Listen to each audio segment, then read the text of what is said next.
Stop! Tu étudies le français depuis combien de temps? Et après tout ce temps, est-ce que tu penses avoir le niveau pour faire face à toutes les situations de la vie quotidienne en français?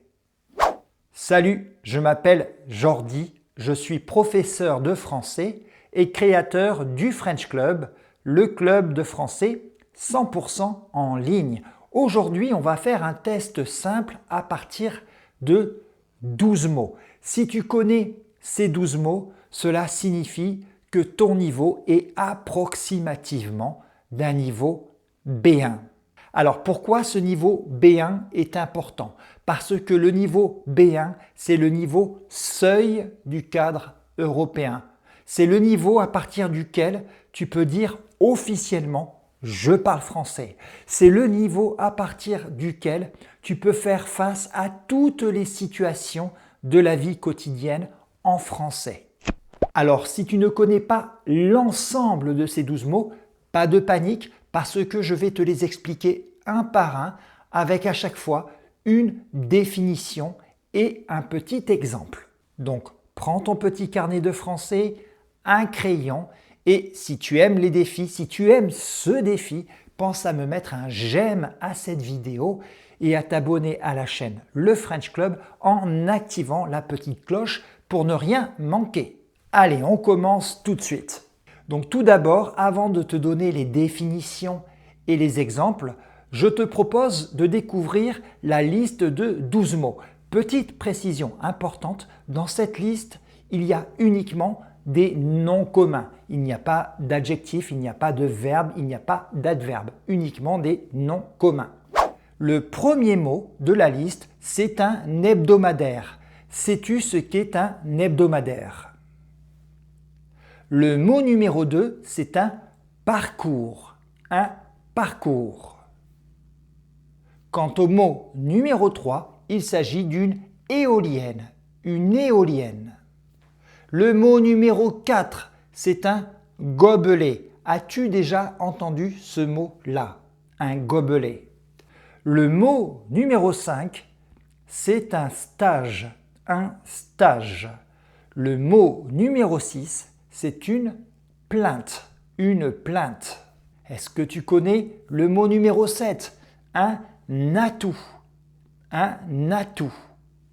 Le 8e mot, c'est un logiciel. 9e mot, une déchetterie. Une déchetterie. Numéro 10, une aggravation. Qu'est-ce que c'est qu'une aggravation? Le 11e mot, c'est un guichet. Un guichet. Et le 12e mot, c'est une démolition. Alors sur 12, combien de mots d'un niveau B1 penses-tu connaître? On va vérifier ça. Je vais te donner les explications et aussi les exemples. Mais avant toute chose, c'est bientôt la période de Noël et je sais que tu aimes les langues et particulièrement apprendre la langue française. C'est la raison pour laquelle je veux te parler aujourd'hui de Lingopie. Il s'agit d'une plateforme de streaming pour regarder des vidéos, comme il en existe d'autres, mais celle-ci a une spécificité, c'est qu'elle est faite pour toutes les personnes qui apprennent et qui aiment apprendre les langues étrangères.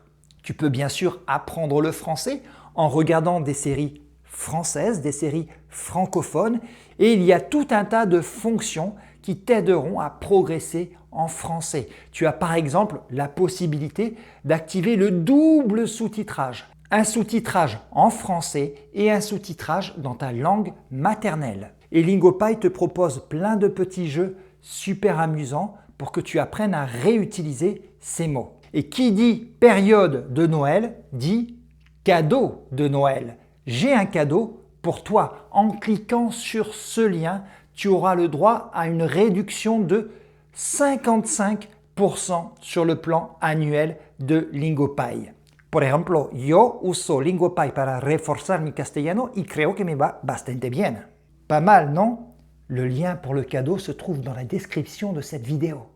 Allez, on enchaîne avec les explications. Le premier mot, c'était un hebdomadaire. Un hebdomadaire, c'est un journal ou un magazine qui sort, qui est publié chaque semaine. Par exemple, en France, Paris Match, mais aussi Télé 7 jours, sont des hebdomadaires très populaires, lus par plusieurs millions de lecteurs chaque semaine.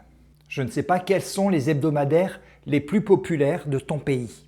Le mot numéro 2, c'est un parcours. Un parcours, c'est un chemin pour atteindre un objectif en plusieurs étapes.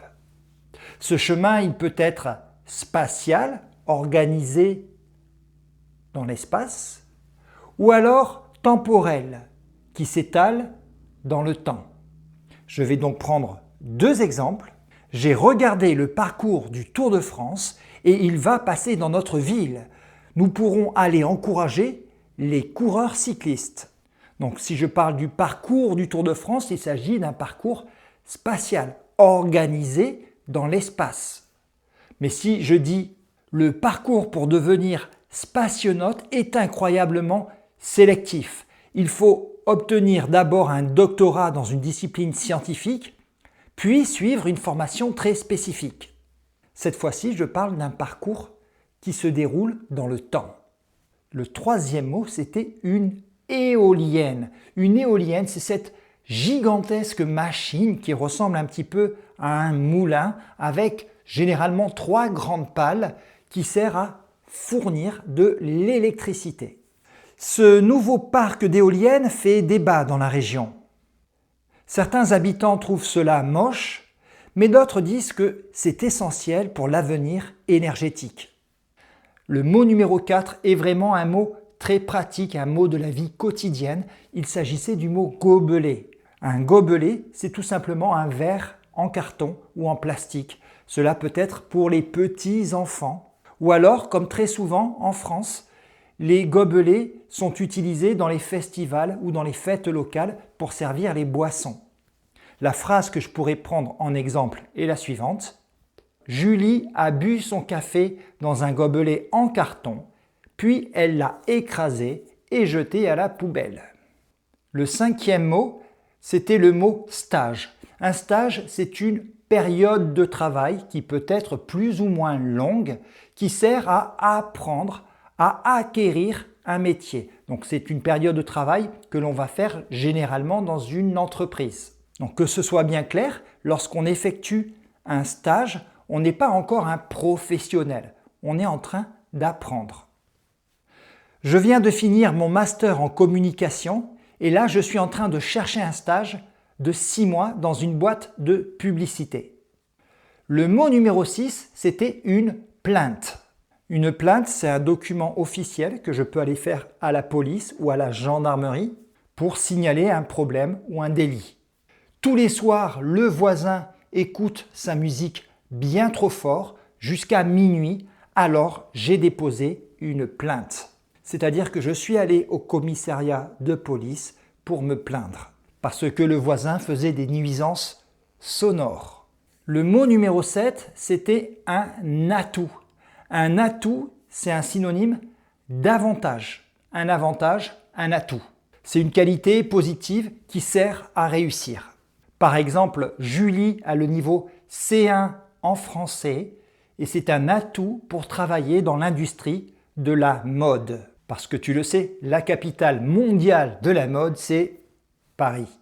Le mot numéro 8, c'était le mot logiciel. Un logiciel, c'est un petit programme informatique installé sur son téléphone portable, sur sa tablette ou sur son ordinateur. Microsoft Word est un logiciel de traitement de texte. Par exemple, Google Chrome ou Safari, ce sont des logiciels qui permettent de naviguer sur Internet. Pour connaître le mot numéro 9, une déchetterie, il fallait savoir ce qu'est un déchet. Un déchet, c'est un petit peu un synonyme de poubelle. Ce sont les choses que l'on jette. La déchetterie, c'est cet endroit de la ville où l'on va récupérer tous les gros déchets, notamment les meubles et l'électroménager, parce que ce sont des choses que je ne peux pas jeter dans une poubelle. Ils sont trop grands. Par exemple, tu ne peux pas jeter ce vieux frigo à la poubelle. Il faut l'emmener à la déchetterie la plus proche. Donc il y a 2 façons de prononcer, déchetterie, 4 syllabes, ou déchetterie, 3 syllabes. Le 10e mot, c'était une aggravation. Peut-être que tu reconnais la racine de ce mot, grave. Et une aggravation, c'est un problème qui devient de plus en plus grave ou de plus en plus mauvais. Par exemple, le médecin a dit que si je ne prenais pas ce médicament, il y aurait une aggravation de ma toux.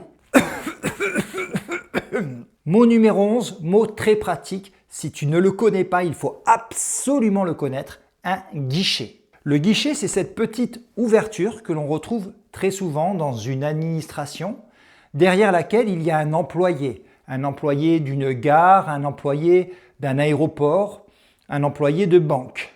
Oh, j'ai perdu mon ticket. Je dois passer au guichet de la gare pour en payer un nouveau. Le mot numéro 12, c'était une démolition. Une démolition, c'est le contraire d'une construction. On va construire un nouvel immeuble, c'est une construction. Puis quand cet immeuble devient beaucoup trop vieux, trop vétuste, qu'il peut être un danger public, alors on va le démolir. C'est ce qu'on appelle une démolition. Le maire du village a annoncé la démolition du vieux marché pour construire une nouvelle place publique. Je te propose maintenant le défi du French Club. Tu vas me faire une phrase avec 3 des mots qu'on a vus aujourd'hui. Donc je veux voir les 3 mots dans une seule phrase. Par exemple, j'ai déposé une plainte pour nuisance sonore car la démolition a causé une aggravation du bruit. Je suis sûr que tu peux faire mieux. Donc tu me mets ta phrase dans les commentaires de cette vidéo. Est-ce que tu as aimé apprendre le français avec moi? Si oui, eh bien je peux t'inviter à venir nous rejoindre au club de français en ligne. Le lien se trouve également dans la description de la vidéo. Tu auras des cours de français exclusifs, des PDF, des activités interactives, accès à notre groupe Telegram, etc., etc. Quant à moi, je te donne rendez-vous la semaine prochaine parce que le French Club est une émission hebdomadaire. Donc ça sera même chaîne, même jour, même heure. À très bientôt.